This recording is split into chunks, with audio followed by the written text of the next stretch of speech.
RP Jain, Shrimati ममता जैन, श्री प्रशांत जैन, श्रीमती दिव्या जैन, पुत्र भरत जैन, श्रीमती सौम्या एवं पारस जैन।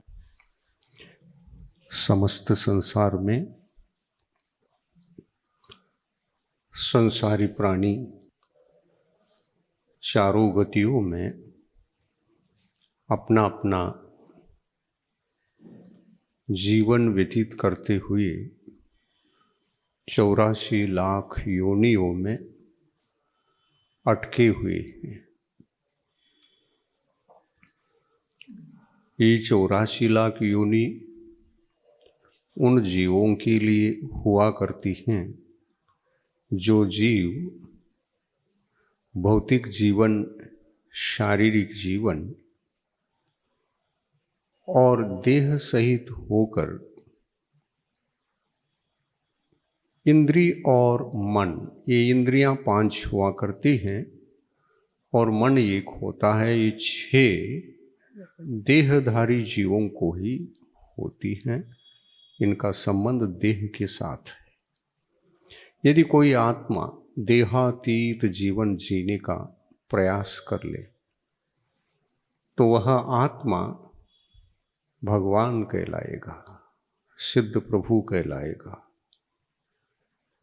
और वस्तुतः सिद्ध योनि एक ऐसी योनि है जिसको उपचार से अपन योनि भी कहें तो कोई बात नहीं है। योनियाँ 84 लाख होती हैं, सो संसारी प्राणियों के लिए है। लेकिन सिद्ध योनि एक ऐसी योनि है जो अपने आप की योनि है, जो अपने स्वभाव में जीने की कला सीख गया, वही सिद्ध योनि है। सिद्ध पुरुष कभी भी देह का जीवन नहीं जीते। और ऐसे सिद्ध परमात्मा कितने हैं संख्या में। जब से इस धरती पर संसार रहा है तब से सिद्ध भगवान भी रहे हैं। फिर भी ये विचार करें कि संसार पहला है या भगवान पहले है, इसका अंत नहीं आएगा। कितना भी बड़ा रिसर्च कर लो इस विषय में, कभी भी अंत नहीं पा सकेंगे। क्यों? क्योंकि ये वैसा ही प्रश्न है, वैसा ही ये विषय है जैसा मुर्गी पहली है ये अंडा पहला है। इसमें पहला कौन? और दोनों एक साथ पैदा हुए ऐसा कहोगे तो ऐसा तो संभव नहीं है। एक साथ पैदा हो गए तो ऐसा, यही प्रश्न सही है, प्रश्न का उत्तर सही है तो हर प्रश्न का उत्तर ऐसा ही बनाया जा सकता है। संसार और सिद्ध परमात्मा ये दोनों एक साथ आ गए, कहाँ से आए? फिर प्रश्न उठेगा, आए कहाँ से और आने से पहले थे कहाँ? और यदि थे तो कहीं से तो कहीं न कहीं से तो थे वो। यदि वहां थे तो थे, तो फिर प्रश्न उठेंगे वहां कब तक रहे और आए तो यहां क्यों आ गए? इन प्रश्नों का आप कितना भी विचार कर लो, इनका उत्तर नहीं मिलने वाला है। सर्वज्ञ भगवंतों ने भी इस प्रश्न का उत्तर देने का प्रयास नहीं किया, क्योंकि ये प्रश्न ही नहीं है। जिनका उत्तर नहीं होता उसका प्रश्न भी नहीं होता, ये ध्यान रखो। 84 लाख योनियां ये देहधारी जीवों को जीकर जन्म करने के लिए और मरण करने के लिए मानी गई है। किंतु सिद्ध योनि एक ऐसी योनि है जहां पर जन्म लेने के पश्चात मृत्यु नहीं है। और जन्म इसलिए है क्योंकि इसकी शुरुआत होती है, और जिसकी शुरुआत है वही तो जन्म है। मानव पर्याय में हम सब आए, और जिस दिन आए वह शुरुआत का दिन था, और उसी दिन को हमने अपने हैप्पी बर्थडे कह करके मनाते रहे। सही है ना? जिस दिन हमने मानव पर्याय में जीने के लिए इस बहिर्जगत के जीवन को जीने के लिए बाहर आए, लोक में आए, गर्भ से बाहर आए, वह दिन हमारा जन्म दिवस कहकर हैप्पी बर्थडे मनाते हैं। तो आपका जन्म लेना, संसार में जन्म लेना, योनियों में जन्म लेना सार्थक लगता है। आप कहीं भी जन्म ले लो, किसी भी योनि में क्यों ना जन्म लो, वो हैप्पी बर्थडे मनाने लायक होता ही नहीं। अरे हैप्पी बर्थडे तो उसको मनाओ जहां पर हम अभी तक जन्म ही नहीं ले पाए थे, और जहां जन्म नहीं लेने के कारण से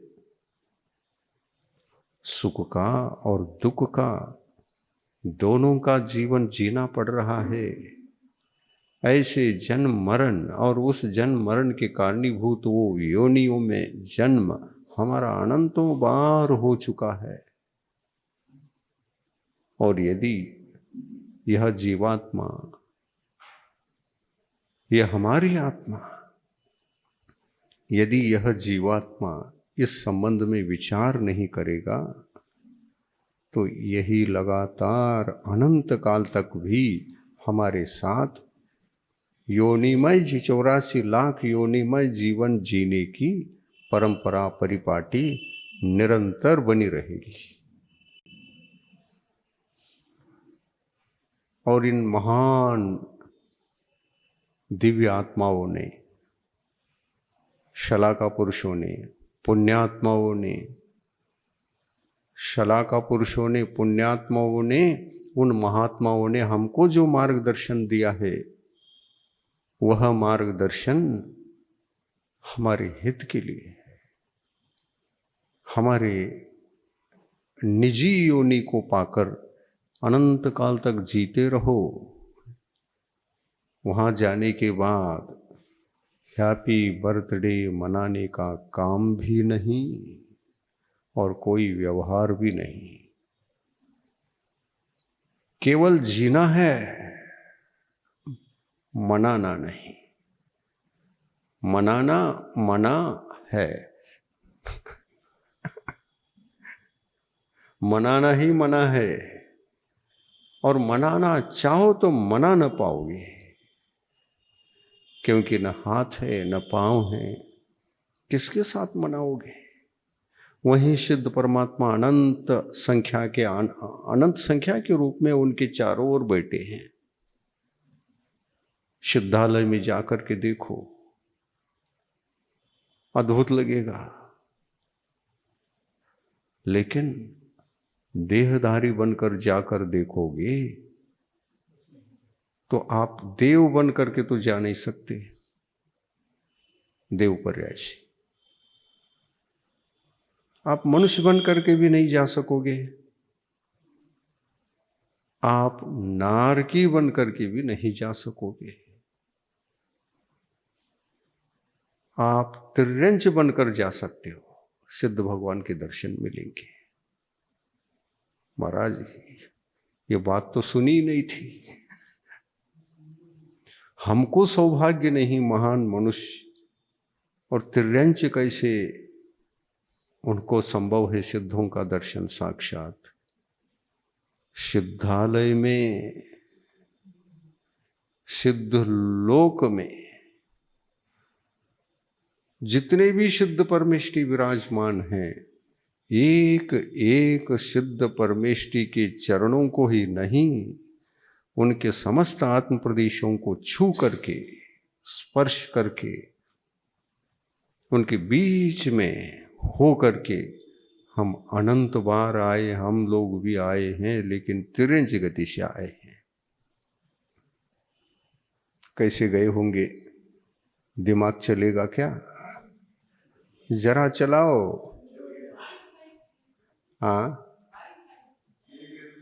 देखो कितना बड़ा सौभाग्यशाली है वो। और उसमें भी सूक्ष्म वनस्पति कायिक जीव तो निरंतर कहीं वो विश्राम ही नहीं लेते, उनको आश्रय नहीं चाहिए। इतना छोटा शरीर के रहने के लिए उनका कोई आश्रय की जरूरत नहीं। वो निरंतर अपने स्वाधीन होकर शारीरिक जीवन जी रहे हैं। शरीर सूक्ष्म है, बस तैर रहे हैं, तैरते जा रहे हैं, तैरते जा रहे हैं। रुकने के लिए कोई जगह नहीं, कभी थकेंगे नहीं। थकेंगे भी कैसे? इतना सूक्ष्म शरीर है, और उस सूक्ष्म शरीर में थकान कहां से आएगा? थकता कौन है?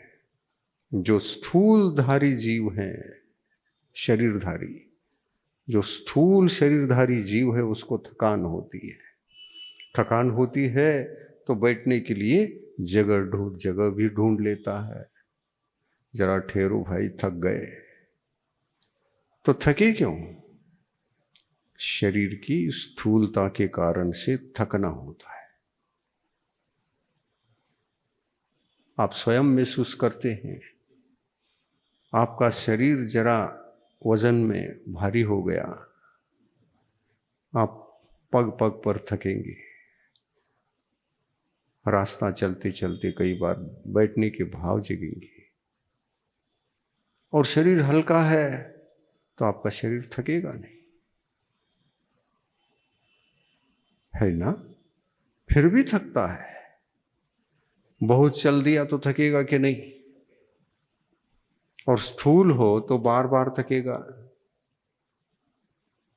और जितना वजन रहना चाहिए शरीर का, उतना ही वजन हो तो बार बार तो नहीं थकता, लेकिन अधिक चले तो थक जाता है। फिर विश्रांति की जरूरत होती है।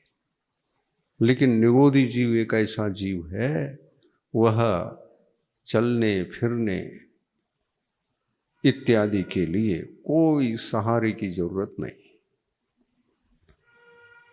सहारा लेता ही नहीं। और कोई भी दुनिया का पदार्थ, परमाणु, उस सूक्ष्म शरीरधारी जीवों को, 5 प्रकार के हैं ये: सूक्ष्म पृथ्वी कायिक, सूक्ष्म जल कायिक, सूक्ष्म अग्नि कायिक, सूक्ष्म वायु कायिक और सूक्ष्म वनस्पति कायिक। जो जो सूक्ष्म है वो सारे के सारे वनस्पति ही है, ऐसा नहीं। वो 5 स्थावर कायिक जीव सूक्ष्म भी है और बादर भी है। जो सूक्ष्म है वो बादर नहीं, और जो बादर है वे सूक्ष्म नहीं। शरीर की वैरायटी केवल 2 ही प्रकार की है, या तो सूक्ष्म शरीर या तो बादर शरीर। बादर का मतलब समझे? बादर का मतलब सूक्ष्मता से मोटा शरीर, बादर कहते हैं। मोटा शरीर को बादर कहते हैं। और ये मोटा शरीर का मतलब अति मोटा नहीं, सूक्ष्म जीव से थोड़ा भी ज्यादा है तो बादर हो गया। और ये बादर शरीर और सूक्ष्म शरीर, इस प्रकार जो वैरायटी है जीव की, इस प्रकार के जो देहधारी बनता है जीव, ये देह मिला कैसे? और ये जीव केवल यानी केवल, केवल केवल यानी केवल एक ही गति में, त्रिंच गति में। और बताया, सर्वज्ञ भगवंतों ने बताया है कि ऐसे सूक्ष्म स्थावर कायिक जीव ये सर्वत्र तीन लोक में प्रत्येक प्रदेश पर ठसाठस भरे हैं। एक भी खाली नहीं है प्रदेश, असंख्यात लोकाकाश के प्रदेश हैं, एक भी प्रदेश खाली नहीं है, ठसाठस भरे। इतने सारे जीव हैं, अक्षय अनंत की संख्या में निगोदी जीव है। वो अक्षय अनंत की संख्या का खजाना, जीवों का खजाना, अनादिकाल से उनकी जो संख्या थी वही है और वही रहेगी। कम हो सकते हैं लेकिन बढ़ नहीं सकते। अनंत काल के इतिहास में उनकी जो संख्या निश्चित है वो निश्चित उतनी ही है। क्या संख्या है उनकी? अक्षय अनंत की संख्या में। अनंत दो प्रकार का है। अनंत की संख्या अपने आप में दो प्रकार की संख्या है, आपको ज्ञात रहे। ये संख्या बहुत महत्वपूर्ण है। इस संख्या से बड़े बड़े प्रश्नों का हल हो जाता है और इसलिए ज्ञान होना बहुत जरूरी है। निगोदी जीव कितनी संख्या में है? अक्षय अनंत की संख्या में है। और अनंत जो होता है वो दो प्रकार का, एक सक्षय अनंत और एक अक्षय अनंत। सक्षय का मतलब स यानी सहित, क्षय का मतलब नाश होना। जो नाश से सहित है यानी संख्या जो खत्म होती है। सक्षय अनंत की संख्या भी खत्म होती है और इसीलिए जो खत्म होती है उसका आदि भी होता है, उसका अंत भी होता है। और उसका आदि और अंत ये दोनों है तो मध्य तो होता ही होगा, नियम से होता होगा। होता है कि नहीं होता? ये तो अनुमान से भी कह सकते हैं। जिसका आदि है उसका अंत भी नियम से रहेगा और जिसका अंत है उसका आदि तो सुनिश्चित है। और दोनों ये सुनिश्चित हैं तो मध्य भी सुनिश्चित है। ये स्टेज कितना बड़ा है? 9 फुट बड़ा है। तो 9 फुट का आदि भी है, अंत भी है और उसका मध्य भी है। आदि निश्चित हो, 3 में से कोई एक निश्चित होना चाहिए, या तो आदि या तो मध्य या तो अंत। और ये तीनों न हो तो उसको कहते हैं अक्षय अक्षय अनंत। कोई वस्तु है लेकिन उसका आदि भी नहीं, मध्य भी नहीं, अंत भी नहीं। देखिए लोक में कितने द्रव्य हैं? 6 द्रव्य। सबसे बड़ा द्रव्य का नाम क्या है? आपको पता है ना? आकाश द्रव्य सबसे बड़ा है। लेकिन लोकाकाश को सबसे बड़ा कहोगे? लोक में रहने वाला जो आकाश द्रव्य है वो वही है। लोक के बाहर भी वही और लोक के अंदर भी वही है, दोनों जगह है। और लोक कहाँ है? हाँ बताओ, लोक कहाँ है? आकाश के अंदर है।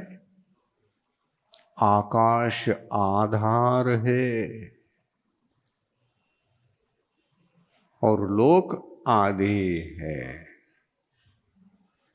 जिसमें जो रहता है वो छोटा होता है और रहने के लिए जो सहारा देता है वो बड़ा होता है। आप लोग देवशास्त्र गुरु को बड़े समझते हो, क्यों है? वो सबके आश्रय है। दुखी जीवों के लिए कौन आश्रय है? तो देवशास्त्र गुरु। और उनके पास आते कौन है? दुखी जीव ही आते हैं। दुखी जीवों के यदि कोई आश्रय हैं तो भगवान हैं, गुरु हैं, और इनकी वाणी शास्त्र कहलाता है, वो वाणी है। ये बड़े हैं। किस अपेक्षा से बड़े हैं? हाइट से। किसमें बड़े हैं? गुणों से बड़े हैं। गुण कहाँ रहते हैं? आत्मा में रहते हैं। और जिनमें गुण नहीं रहते, दोष ही दोष रहते हैं, वो छोटा माना जाता है। दोषों की अपेक्षा से तो बहुत बड़ा, लेकिन गुणों की अपेक्षा से हर आत्मा छोटा ही होता है। संसार में 84 लाख योनि है। ये सब छोटे छोटे छोटे गुण वाले हैं, गुणी नहीं है। और गुण किसका नाम देखिए? आत्मा को छोड़कर गुण नहीं होते। आत्मा के पास कितने गुण हैं? अनंत गुण हैं। आत्मा के पास अनंत गुण हैं और उनमें से एक भी गुण न हो और सारे के सारे दोषी दोष हैं, दोषी दोष हैं। ऐसा भी संभव है क्या? नहीं, नहीं है। नहीं, हम तो नहीं मानते, फिर हम आपके पक्ष में नहीं है। मैं कहता हूं, निगोद में जितने भी जीव हैं, एक भी गुण नहीं है, एक भी गुण नहीं है। वो ज्ञान गुण भी ज्ञान गुण नहीं है। मिथ्या ज्ञान है कि सम्यक ज्ञान? और मिथ्या ज्ञान को भी गुण समझोगे?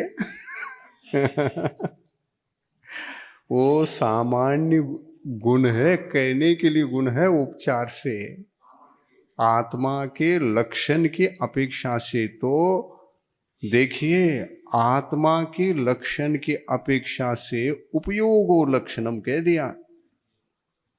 तो उपयोगो लक्षणम कहने से आत्मा के पास जानने और देखने की जो शक्ति है वो पहले भी थी, अभी भी है, और अनंत काल तक किसी भी पर्याय में क्यों न हो, यह आत्मा सिद्ध पर्याय में हो, निगोद पर्याय में हो, मनुष्य पर्याय में हो, ये जानने रूप जो शक्ति है उसका विनाश कभी नहीं हो सकता।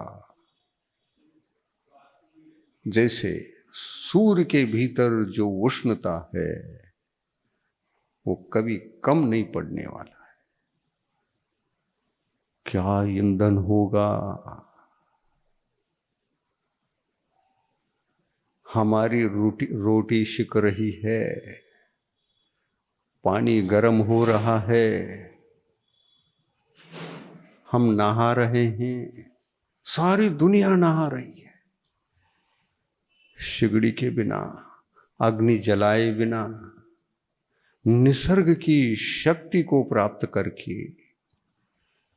हम दुनिया के सारे काम जो उष्णता के माध्यम से निकाल सकते हैं, निकाल रही है। कितना बड़ा ईंधन होगा उसमें। कब से सूरज धधक रहा है, इसका कोई इतिहास खोज करोगे, रिसर्च करोगे, आकाश में सूर्य कब से है और चांद कब से है। उठाओ प्रश्न।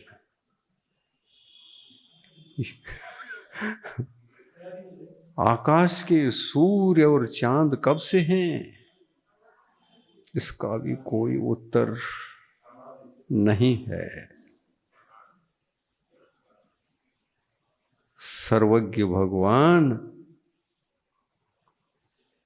अनंत की संख्या में जो हो चुके हैं, किसी से भी पूछ लो, उनके लिए केवल ज्ञान है, सबको है। हे सिद्ध भगवान, तो सबको केवल ज्ञान है, इस प्रश्न का उत्तर दो। उत्तर निकलेगा नहीं। जिस प्रश्न का उत्तर ही नहीं होता, कौन भगवान भी उसको देने का प्रयास करेंगे। मैं हूं, आत्मा हूं, जानना और देखना ये मेरी शक्ति है, लेकिन गुण नहीं।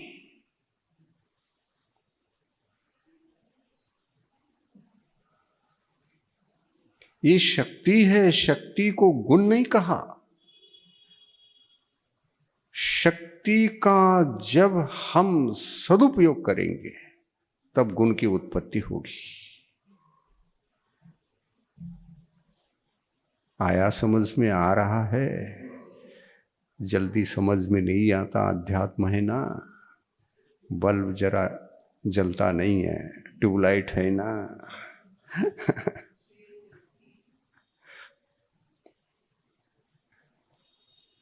शक्ति को गुण नहीं कहा, शक्ति को शक्ति कहा। शक्ति का सदुपयोग करने से वह शक्ति गुण का रूप धारण कर लेती है। गुण अलग है और शक्ति अलग है।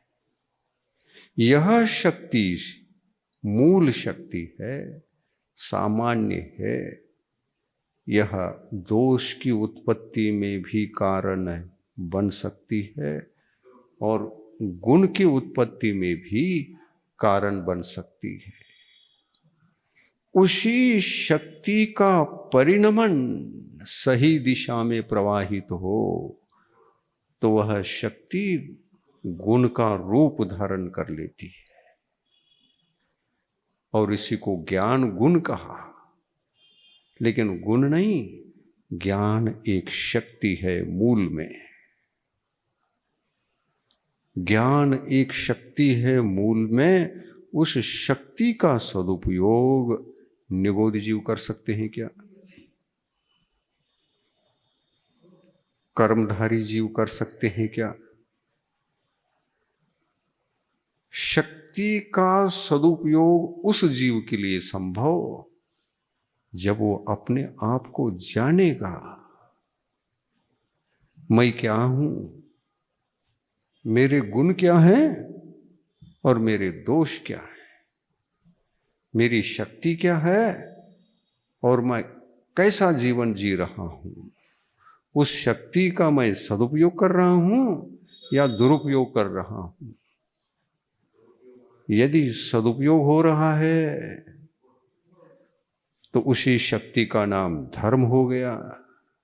दुरुपयोग हो रहा है तो उसी शक्ति का नाम अधर्म हो गया।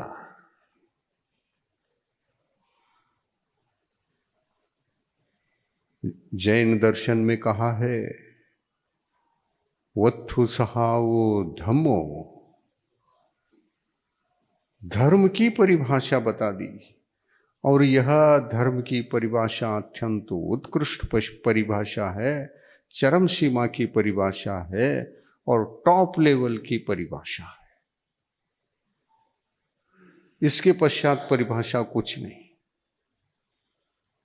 वस्तु सहावो धम्मो, वस्तु के निज स्वभाव को धर्म कहते हैं, और वह निज स्वभाव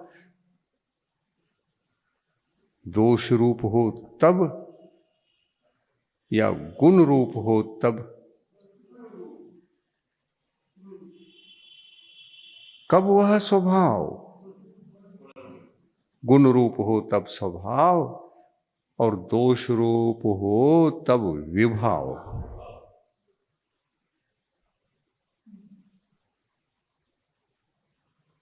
जैन दर्शन साइंटिफिक है, बारीक से बारीक इन विषयों को ऐसा अभिव्यक्त करता है जहां पर आपके सारी शंकाएं समाप्त हो जाती हैं। ऐसा दर्शन जीने का अवसर परिपूर्ण रूप से कहीं किसी योनि में है तो ये मानव योनि है। देव योनि में आप विचार भर कर सकते हैं, थॉर्टिकल काम संभव है, प्रैक्टिकल काम संभव नहीं है। इस बात को भी ध्यान रखिए। ये बात बहुत कम समझ में आती है क्योंकि हमारी शक्ति, समझने की शक्ति कम पड़ जाती है। हम ये बता रहे हैं, एकाग्रता सुनोगे तो समझ में आएगा। आपका उपयोग भटक रहा है तो शक्ति का दुरुपयोग हो रहा है, और आपका उपयोग केंद्रित है तो सदुपयोग का जीवन जी रहा है। भटकाओ नहीं, एकाग्रता से सुनो। ये काम में आने वाले विषय हैं, ये गणित है, और एक बार समझ में आ गया तो जिंदगी भर ऑटोमेटिक अपने पास रहता है। इसी को ज्ञान कहते हैं। आत्मा के पास ये विशेषता है। आत्मा ये कहो तो आत्मा को द्रव्य कहें, गुण कहें या पर्याय कहें, आत्मा किस में आएगा? तीन में से। आत्मा द्रव्य है। द्रव्य अखंड होता है। द्रव्य शक्ति का पिंड है, स्वभाव का पिंड नहीं, न ही विभाव का पिंड। वो सामान्य कथन शक्ति, वो न गुण होता है न दोष होता है। गुण और दोष की चर्चा तो बाद में, पहले शक्ति। और इस शक्ति कहाँ होती है? एक खोजो तो द्रव्य में होती है। ये उसका सही उत्तर है। शक्ति कहाँ होती है? तो द्रव्य में होती है। सूर्य में, सूर्य को छोड़कर उसकी जो उष्णता देने की शक्ति है, दाह देने की शक्ति है, वो सूर्य को छोड़कर कहीं बाहर है क्या? उसके अधीन है ना। सूर्य जो हमें उष्णता पैदा कर दे उसी का नाम सूर्य। चंद्र जो हमें शीतलता प्रदान कर दे वो चंद्र। और शीतलता भी शक्ति है, उष्णता भी एक शक्ति है। उस शक्ति का सदुपयोग भी है तो दुरुपयोग भी है। और सूर्य द्रव्य है। ये उष्ण, क्योंकि ये उष्णता, ये शीतलता कहाँ है? हाँ, उष्णता सूर्य को छोड़कर अलग नहीं, और सूर्य उष्णता को छोड़कर अलग नहीं, क्योंकि वो लक्षण है।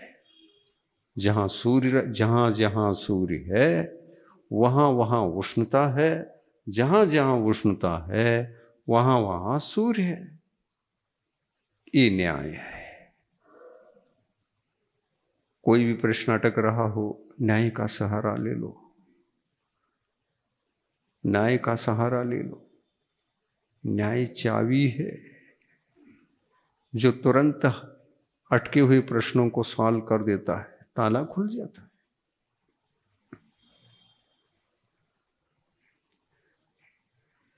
आप ये पूछो, सूर्य पहला है या उसकी शक्ति पहली? यदि इसका उत्तर भी है तो पहले और बाद की नहीं, दोनों ही अनादि हैं, इतना कहा जा सकता है। दोनों ही अनादि हैं, यही कहना पड़ेगा। लेकिन प्रश्न ये नहीं दोनों अनादि हैं, ऐसा उत्तर नहीं होना। वो क्या पूछ रहा है, इसमें से पहला कौन सा था, बाद में कौन सा आया?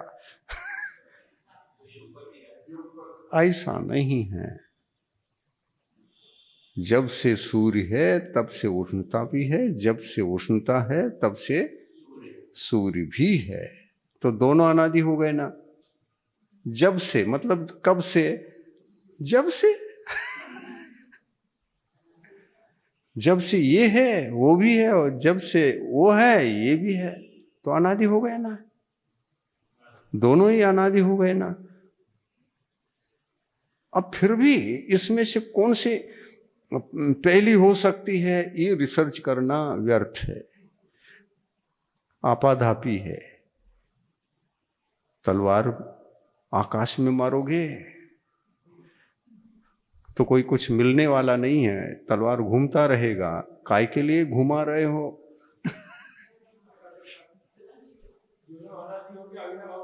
हाँ, तो जिन प्रश्नों का उत्तर नहीं होता, कभी खोजने का प्रयास मत करना, क्योंकि उन प्रश्नों का उत्तर भगवंतों के पास भी नहीं है, और नहीं है इसलिए भगवंतों ने ऐसे प्रश्नों को उत्तर दिया भी है। तो एक ही शब्द में कहा, अनादि।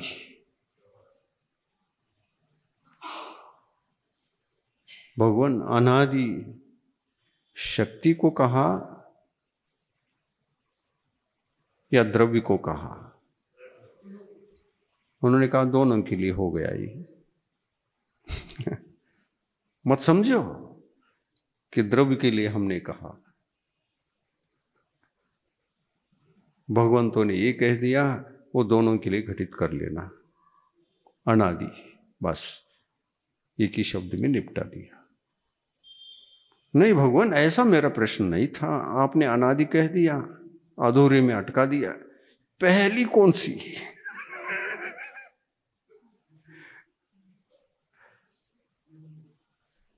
भैया अंत में यही कहेंगे भगवान भी, जिन प्रश्नों का उत्तर नहीं होता उनका उत्तर पूछने वाला भी गलत है, पूछना ही नहीं चाहिए। हाँ?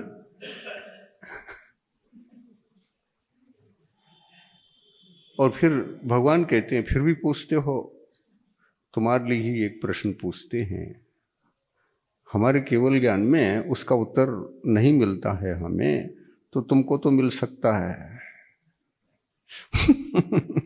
भगवान भी कहते हैं, उनके लिए पूछते हैं, मेरा प्रश्न का तुम उत्तर दो पहले।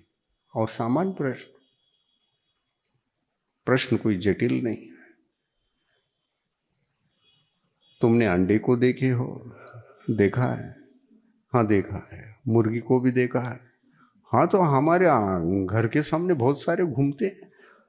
मुर्गी अंडा देती है और वो भी घूमती रहती है। अंडा को भी देखा है, मुर्गियों को देखा है। अब ये बताओ, देखा है, देखी हुई वस्तु को देखा है तो ही प्रश्न पूछना अच्छा है। भगवान ने कहा तुम किसी के पास जाओ या तुम खोजो, रिसर्च करो, माथा पच्ची करो और बाद में आ जाओ उसका उत्तर पता लगा करके। हाँ, इन दोनों में से पहला कौन सा? ले जाओ मेरा प्रश्न। इस संसार में जितने भी जीव हैं उन सब से पूछ के आना, और इसका उत्तर मिल जाए तो मेरा केवल ज्ञान अधूरा मान लूंगा।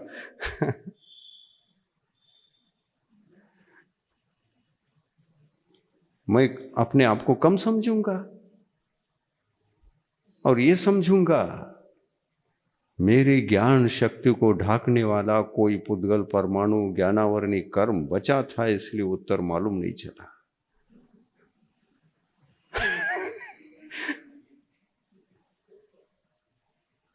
क्या केवल ज्ञान की शक्ति को भी कुंठित करने वाला कोई पुद्गल परमाणु चिपका हुआ है? नहीं है। इसलिए उसको क्षायिक कहा। कौन सी शक्ति? उस शक्ति का नाम, ज्ञान शक्ति का नाम क्षायिक। और जो ज्ञान शक्ति क्षायिक हुआ करती है, उसके पास उस शक्ति को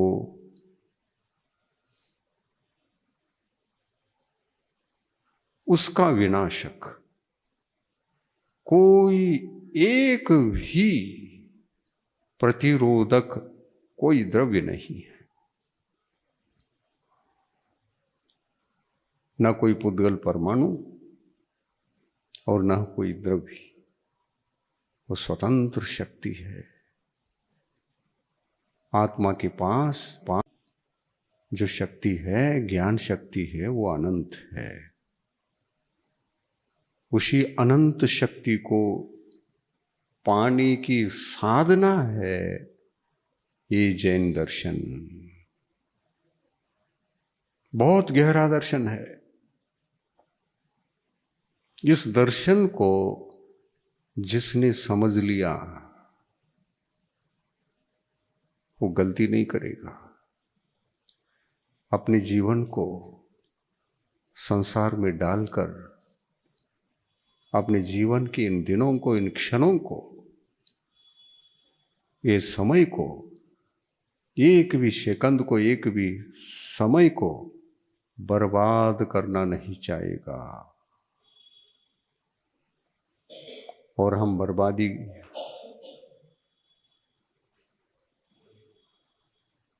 हम अपने आत्मा के सबसे बड़े बर्बादी हैं। अपनी आत्मा के इस ज्ञान शक्ति का निरंतर सदुपयोग हो रहा है क्या दुरुपयोग हो रहा है क्या, इतना सोच नहीं सकते? और दुरुपयोग अगर हो रहा है तो क्या ऐसी संकल्प शक्ति को आप जगा नहीं सकते अपने आप में कि मुझे ऐसा बर्बादी नहीं करना है? बर्बाद होता है तो मजबूरी में होता है, कहीं कहीं होता है तो होता है,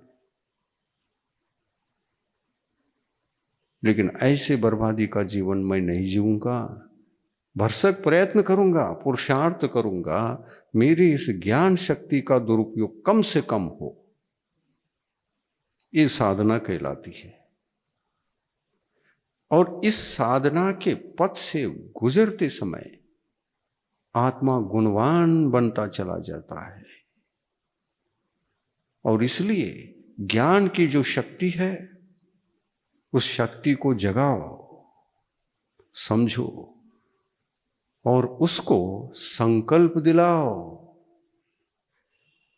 ज्ञान जानता है तो जानता है, जानने वाला ही काम कर सकता है। जो जानता ही नहीं उसको क्या समझाओगे?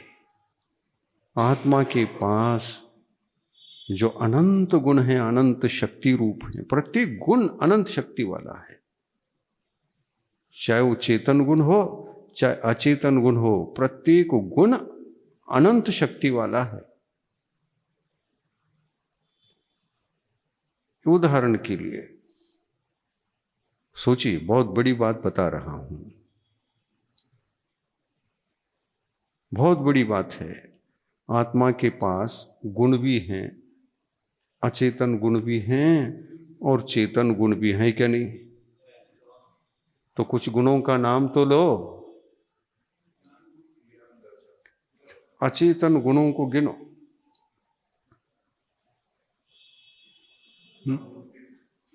एक दो नाम ले लो। हाँ? आत्मा अमूर्तिक है, ठीक है। अमूर्तिक यह आत्मा का लक्षण है या शक्ति है? हाँ, लक्षण है। गलत। उपयोगो लक्षणम कह दिया, अमूर्तो लक्षणम कहा है क्या? फिर उसको क्यों गलत उत्तर के रूप में दिए? सोच विचार करके क्यों नहीं दिया? अमूर्त भी गुण है लेकिन अचेतन गुण है। आपने लक्षण कह दिया, और लक्षण जो होता है वो विचार भी करता है, विचारवान होता है, जानता है, समझता है। आत्मा का लक्षण जानना और देखना, इससे कुछ और कुछ भी नहीं। लेकिन आत्मा के भीतर अनंत गुण है, जो इन दो गुणों को छोड़कर बाकी सब अनंत की कोटि में जो भी आ रहे हैं, आपको जो भी स्मरण में आ जाए वो अचेतन समझो। प्रश्न का उत्तर देते समय सोच विचार के दो, संशय में मत पड़ो। आत्मा अमूर्त है, मूर्त हो ही नहीं सकता, इसलिए उसका लक्षण हो गया। ऐसा क्यों? उपयोग लक्षणम भूल गए थे क्या? और उपयोग में अमूर्त को रखा है क्या? दर्शनोपयोग 4 हैं, ज्ञानोपयोग जो हैं वो 8 हैं, और अमूर्त उपयोग फिर कितने कितने हैं? बताओ।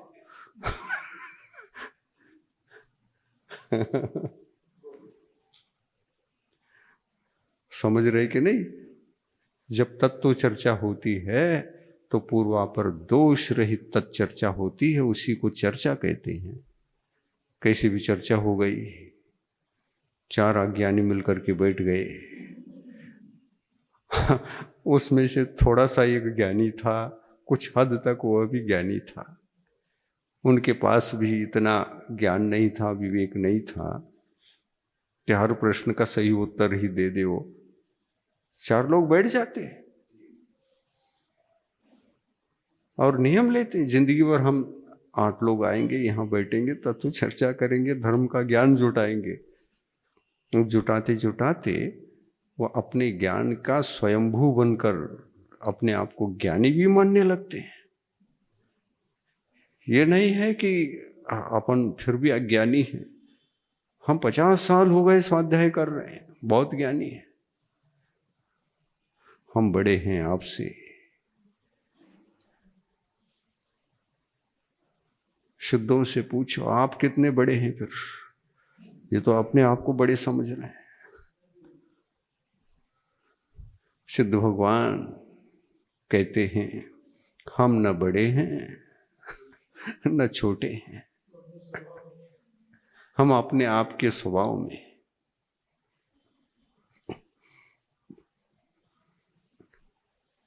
और स्वभाव न बड़ा होता है न छोटा होता है, वो वस्तु का स्वरूप होता है। वस्तु का स्वरूप सो स्वरूप है, वो न छोटा है न बड़ा है।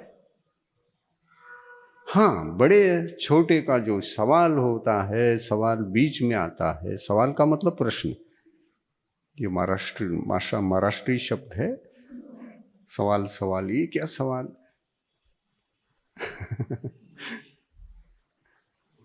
कभी कभी ये कुछ ऐसे शब्द मेरे मुख से निकलते हैं, लेकिन आपको समझ में तो आते होंगे। सब में है सवाल, ये है, ऐसा हिंदी में भी कहते हैं, है ना। ये काम तो हो गया, लेकिन सवाल ऐसी है। उपयोग तो होता है। हाँ, ठीक है ना। मैं क्या बता रहा था, सवाल शब्द आया तो मेरा विषय भटक गया। देखो, मैं वो समझा रहा था, आत्मा के भीतर अनंत शक्ति अनादि से है, अनादिकाल तक वो शक्ति रहेगी। ये सामान्य कथन है, लेकिन शक्ति अनंत रूप नहीं है। क्यों? वो कर्मों के कब्जे में दबी हुई शक्ति है, अभिव्यक्त नहीं है, अनभिव्यक्त है, लेकिन है। ऊपर से राख है, लेकिन भीतर से अग्नि जीवित है। अभिव्यक्त नहीं है, दिखती नहीं है अग्नि, राख से ढकी हुई है। तो अग्नि जैसी राख से ढकी हुई अग्नि होती है, वैसे आत्मा की अनंत शक्ति कर्मों की राख के नीचे दबी हुई है। और ये दोष रूप है। इस राख को ओढ़ करके रखने का कार्य किसने किया है? इस शक्ति ने ही किया है। और शक्ति कहाँ है? द्रव्य में। द्रव्य क्या है? आत्मा। आत्मा द्रव्य है। तो ये अपराध किसका? राख के भार को ओढ़ करके रहना। सिद्ध भगवान ओढ़ करके बैठे हैं क्या? अभिव्यक्त अग्नि है वो, राख नहीं है। मूल स्वभाव जैसे ज्ञान है, उनका ज्ञान कर्मों से दबा हुआ है क्या? नहीं। पहले दबी आत्मा दबी थी कि नहीं? ज्ञान की शक्ति दबी थी कि नहीं? दबी थी। तो उस समय जब तक उसके ऊपर, ज्ञान शक्ति के ऊपर राख रही, तब तक वह ज्ञान क्षयोपशमिक दशा में दिखता था। औपशमिक दशा नहीं होती इसकी। दो ही प्रकार की अवस्था है ज्ञान के लिए, ध्यान रखो। अवस्था दो ही है ज्ञान की, या तो क्षयोपशमिक या तो क्षायिक। और इसलिए औपशमिक ज्ञान कितने हैं ये चर्चा ही आगम में नहीं है। क्षयोपशमिक ज्ञान कितने हैं, औपशमिक ज्ञान कितने हैं, क्षायिक ज्ञान कितने आता है? कौन सा नहीं आता? औपशमिक नहीं आता, लेकिन सम्यक तो 3 आता है, चारित्र 3 आता है। सोचो, ऐसा चिंतन करना चाहिए। स्वाध्याय तो बहुत कर लिया, लेकिन कभी चिंतन भी ऐसा होना चाहिए। क्योंकि हर शक्ति की जो दशा होती है, उस शक्ति की विशेषता से होती है। हर शक्ति की जो दशा बनती है उसकी विशेषता से बनती है, और उसके पीछे निसर्ग के नियम जुड़े हुए हैं। ये निसर्ग के नियम ऐसे ही क्यों, वैसे ही क्यों, फिर वही बात आ जाएगी, ये प्रश्न उठना नहीं चाहिए, उठा दिया। सम्यक्त्व की 3 दशाएं हैं तो ज्ञान की क्यों नहीं? तो भाई इसका उत्तर वही, ये कब से है फिर? वही प्रश्न आएगा ना, 2 ही दशाएं हैं तो कब से? और कभी 3 दशा भी थी क्या?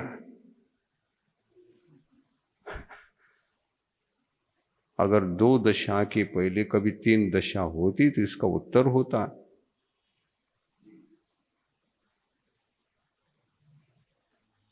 पर ज्ञान की शक्ति की विशेषता है कि ये ज्ञान शक्ति 2 ही प्रकार की दशा इसकी पहले भी थी और अनंत काल तक भी रहेगी। 2 में से एक रहेगी। शक्ति अनादि से है, लेकिन दशा 2 है क्या? नहीं। हाँ, एक बार में एक ही दशा होगी, और एक बार में एक ही दशा जो होती है, इसी अवस्था का नाम पर्याय है। इसी अवस्था का नाम पर्याय। जैसे आपको मनुष्य शरीर मिला है, नरक गति में थे तो नर नार की शरीर मिला था, देवगति में जब थे तब देव का शरीर मिला हुआ था, तिर्यंच गति में तो तिर्यंच शरीर मिला हुआ था। ये एक ही क्यों? चारों को चारों एक साथ मिले। मैं देव भी हूं, नारकी भी हूं, तिर्यंच भी हूं, कैसा लग रहा हूं?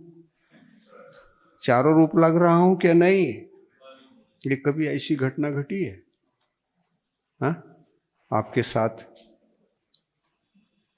मैंने उस योनि में जन्म लिया, और वैसे उस योनि में जन्म लेने के बाद उसकी विशेषता ये थी, मैं उस समय देव भी दिखता था, मनुष्य भी दिखता था, तिर्यंच भी और नारकी भी, और तिर्यंचों में जितनी भी वैरायटी है सब रूप दिखता था। ऐसी कोई दशा है क्या? नहीं है। वो भी एक पर्याय बन सकती है, लेकिन होनी तो चाहिए ना। तो वो पर्याय काल्पनिक है। काल्पनिक है कि हमने कल्पना से देखी कि ऐसा भी कभी हुआ है क्या जीव को? मैं चारों शरीरों को तिर्यंच शरीर, नारकी शरीर, देव शरीर, मनुष्य शरीर, चारों शरीरों को एक साथ पाया था। मैं देव भी दिखता था, नारकी भी दिखता था, तिर्यंच भी दिखता था, मनुष्य भी दिखता था। अनंत अनंत जीव हैं, किसी जीव में ऐसा दिखाई देने वाला जीव एक भी ढूंढ के बताओ? नहीं है। तो जो नहीं है वो नहीं है। उसका क्या उत्तर है? क्यों नहीं है? उसका कोई उत्तर नहीं। ये निसर्ग का नियम है। आत्मा क्योंकि एक द्रव्य है और वह सदा अपने गुण और पर्यायों से सहित होता है, ये सिद्धांत है। और जो सिद्धांत होता है वो अकाट्य और नैसर्गिक होता है। उसके जो नियम हैं वो नैसर्गिक नियम कहलाते हैं, और उन्हीं को सिद्धांत कहा है। ऐसे सिद्धांतों को अभिव्यक्त जो धर्म करता है वो जैन दर्शन है। और जैन दर्शन की उत्पत्ति किससे हुई है ये पूछो तो उन महान आत्माओं से हुई है। और उसको उत्पत्ति भी मत कहो, क्योंकि उत्पत्ति कहना भी गलत होगा। वो भी अनादि है। वस्तु स्वभावो धम्मो, बस वस्तु का जो स्वभाव है वही धर्म है, और वस्तु का जो विभाव है वो अधर्म है। वस्तु स्वभावो धम्मो ऐसा कहकर वस्तु के स्वभाव को जब धर्म ठहरा दिया तो वस्तु विभावो अधम्मो ये कहना ही पड़ता है। ये अधर्म की परिभाषा है। अधर्म क्या है ये पूछो तो वस्तु अपने स्वभाव में नहीं जी पा रहा है, नहीं जी रहा है, या जी नहीं पा रहा है, और जी रहा है वो भी तो एक दशा है। जी सकता है कि नहीं सकता? जी सकता है। जी रहा हो वो धर्म रूप है, नहीं जी रहा हो वो अधर्म रूप है। ये धर्माधर्म की परिभाषा है। दुनिया में अनेक धर्म है, धर्म अनेक होते ही नहीं। धर्म दो ही होते, धर्म एक ही होता है। हाँ हाँ, नहीं देखिए, ये धर्म एक भी है और अनेक भी है, यही अनेकांत है। और ये अनेकांत सिद्धांत जैन दर्शन का हार्ट है। जैन दर्शन से पूछो धर्म एक होता है क्या? अनेक। वो ये नहीं कहे एक ही होता है, ऐसा नहीं कहेगा। एक ही होता है अगर उसने कहा तो वो भी सत्य है, समीचीन है। और सत्य है, समीचीन है, इसलिए सम्यक एकांत है। देखिए जैन दर्शन क्या कहता है, एकांत मिथ्या ही होता है ऐसा नहीं, एकांत दोषपूर्ण ही होता है ऐसा भी नहीं। एकांत सम्यक एकांत भी होता है और मिथ्या एकांत भी होता है। सम्यक एकांत किसके आश्रय से रहता है? तो वस्तु स्वभाव के आश्रय से रहता है, और वस्तु के विभाव के आश्रय से, विभाव परिणति के आश्रय से जो रहता है वो मिथ्या एकांत है। लेकिन उसको भी विचार करके देखो, जरा सूक्ष्मता से और डीप उतर करके देखो, जरा अपनी बुद्धि को और सूक्ष्म बनाओ, विचारक बनाओ। प्रश्न उठते हैं यहां, उसको मिथ्या एकांत कह दिया। कौन सा मिथ्या एकांत हो गया? विभाव। तो द्रव्य का जो स्वभाव नहीं है वो विभाव, वो तो मिथ्या है। लेकिन विभाव मिथ्या ही होता है ये सत्य है। ये भी सम्यक सत्य है, सम्यक एकांत ये भी है, ये भी सम्यक एकांत है। विभाव में भी सम्यक एकांत है, स्वभाव में भी सम्यक एकांत है, और फिर मिथ्या एकांत क्या है? उसका क्या डेफिनेशन बनेगा?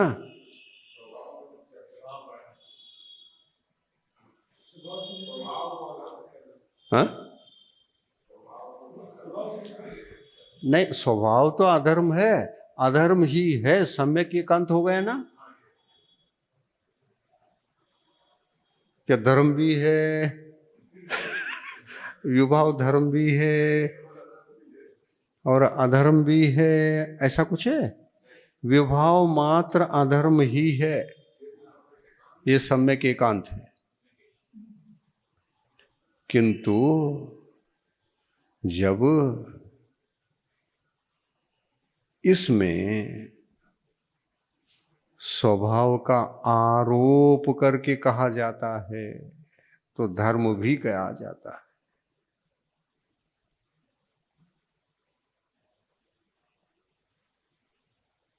कैसा?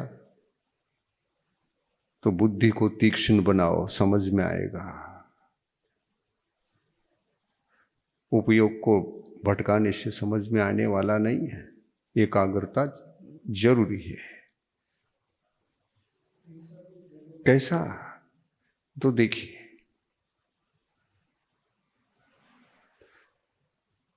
उपचार कथन और अनुपचार कथन, जिसमें उपचार नहीं चलता वो अनुपचार, जिसमें उपचार चल सकता है वो उपचार।